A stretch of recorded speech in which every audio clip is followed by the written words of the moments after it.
The one thing I learned about tech is that it's the ultimate equalizer when it comes to providing equitable access to financial opportunities that are not necessarily accessible in other fields. Tech is still, I think, the one sector that is a complete meritocracy, where you can go and build a product that people want and scale and succeed based on the nature of that product and not any other factors. And our goal is to make sure that people get exposed to this kind of education from a very different perspective.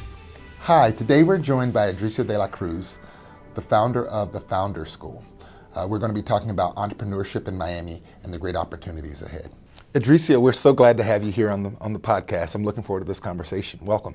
Your story, it really started with selling guavas at a bodega and then selling your fintech company to Mastercard. You also went through Y Combinator, one of the most successful startup accelerators in the country. Can you talk a little bit about why we should be focusing on startups and, more importantly, diversity in terms of who gets funded? So, as you mentioned, started selling guavas when I was 8 years old, immigrated to the States when I was 11, and many years later was fortunate enough to sell my startup to Mastercard in 2021. I think that the one thing I learned about tech is that it's the ultimate equalizer when it comes to providing equitable access to financial opportunities that are not necessarily accessible in other fields.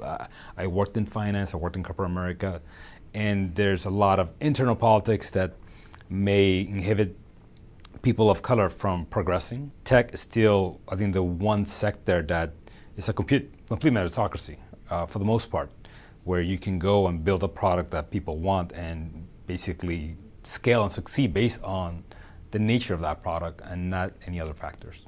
Tell us a little bit about Arcus Financial. How'd you get it started? What was the idea? And then walk us through your journey of scaling it. Sure. So I started Arcus when I came out of business school around 2012, 2013. Me being an immigrant, I always had an issue with sending money back home. It's typical for any immigrant to come to the States and leave their loved ones behind. I used to send money back home all the time. Actually, I worked as an airline mechanic for a number of years at JFK Airport in New York City. And I took part of that money and would send it back to my abuela, back to my tia. And 20 years later, the process hadn't evolved. So I decided, why not change this process? It's expensive, it's cumbersome, it's dangerous for my grandmother to pick up cash in Santo Domingo and walk around with it. So why don't we digitize it and streamline it? And that's what spawned Regale. We were able to send digital tokens that were redeemable for food or paying bills back home, which is where most of the money goes to anyways. So we started with that concept. I was the first Latino to ever get into Y Combinator in Silicon Valley in 2013. And that idea evolved and pivoted into what became Arcus, which became kind of a B2B platform for bill payments in Latin America. And short 9 years later, wound up selling that to Mastercard. One of the issues that we hear about often is the difficulty of getting funding. What's the trick for those that are trying to figure out how to get their companies funded? Yeah, funding was an odyssey for us. We raised a total of about $25 million. But that came through blood, sweat, and tears. Out of Y Combinator, that was a struggle, but I was able to present at TechCrunch Disrupt, and then I raised a $3 million seed. But it was always a struggle. In one scenario, we were raising our Series A, we had a $10 million term sheet. I was celebrating with the team, and 3 days before closing, they called me up and they say, Edrizio, we can't do this. I had 3 weeks left of runway, cash left in the bank. I had to hop on a plane, fly to Vegas, Phoenix, got a bunch of no's, and I flew to Mexico on the day of the earthquake back in 2017. Wow. And I said to myself, I'm not getting back on an airplane until I have an answer for this issue. And I wound up raising an $8 million Series A. But it was always something. There was always a major obstacle in the way. It was the whole notion of diversity investing didn't really exist back then. I think it's kind of a litmus test for whether or not you're cut out to play at this level. But nevertheless, I think it's gotten a lot better. I think there's recognition of the fact that there is a major funding gap happening. Around less than 2% of capital goes to Black and Latino founders. But the need to be excellent, the need to be top 1% still is the same as it was 20 years ago. So what are you doing to change that? I know you got some other stuff going on, and can you talk to us a little bit about that? Yeah, so after I sold my company, I joined Y Combinator, which is the world's, they created the accelerator model. Absolutely. And I was able to learn first and foremost how to coach mentors at a very high level. So I took a lot of those lessons and I applied it to something called a Founder School.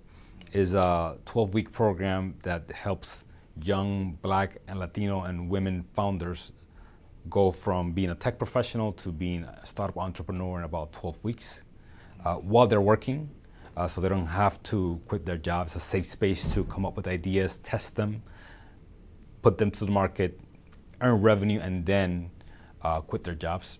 Last year, well, this year I actually had 20 companies graduate, and most of them have already raised capital. And it's been a fantastic experience. It's been the most fun job I've ever had in my life, being able to work with young, ambitious, talented engineers who are people of color, who want to figure things out but don't know yet how.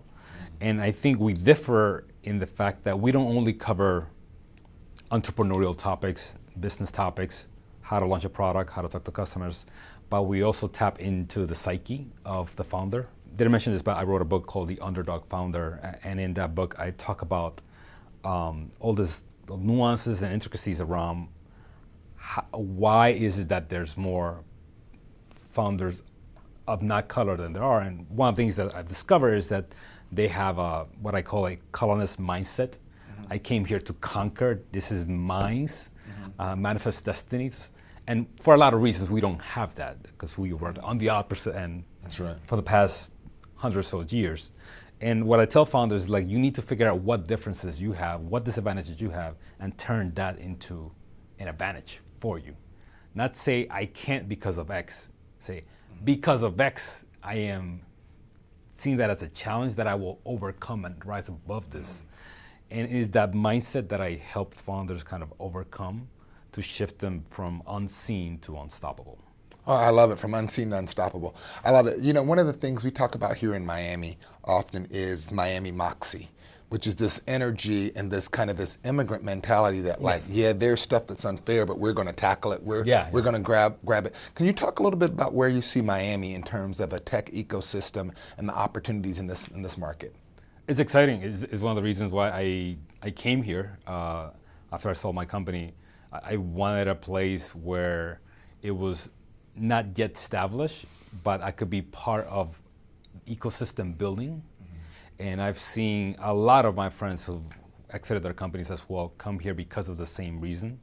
So I have a lot of faith and optimism that we will become a hub of entrepreneurship globally, not just domestically, but globally, because of proximity with Latin America, because of other issues like taxes and proximities to Europe as well. I think geographically we're very well structured, but also the timing is fantastic. You have a lot of talented people who come here and want to make this the next Absolutely. Big thing. What would be your advice to the businesses that have been here a long time in terms of how they can foster and help grow with the new energy that's coming to Miami? Yeah, I think the major enterprise, I think Burger King is headquartered here. I think Carnival Cruise Line is headquartered here. I think they should reach out to the startup community and become part of these events, sponsor the events, have people try to do business with the startups if it fits in some way, shape, or form. A lot of these startups provide services to major enterprise.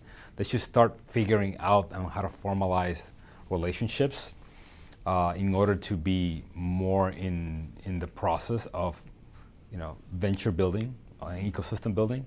I'll take it a step further. I think the other leg to that is academia. The reason why Boston is a great ecosystem is because they have Harvard, MIT, Silicon Valley has Berkeley and Stanford.